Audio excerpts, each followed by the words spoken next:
Mga kapuso, isang bagyo ang inaasahang papasok sa Philippine Area of Responsibility sa susunod na linggo.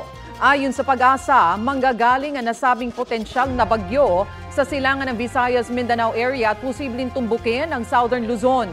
Maaari pa naman pong magbago ang datos na yan sa mga susunod na araw, kaya manatiling tumutok sa weather updates ng Pag-asa. Sa ngayon, hanging amihan, easterlies at shear line ang nagpapaulan sa bansa. Paalala lang po, posible ang heavy to intense rains na maaring magdulot ng baha o landslide. Base naman sa rainfall forecast ng Metro Weather, magpapatuloy ang mga pag-ulan at magiging malawakan pagsapit ng hapon at gabi. Asahan ng katamtaman hanggang malalakas na ulan sa Aurora, habang heavy to intense rains naman sa Quezon at Camarines Norte ayon sa Pag-asa. Pinaaalerto ang mga residente sa banta ng baha o landslide. Uulanin din ngayong araw ang ilang bahagi ng Metro Manila.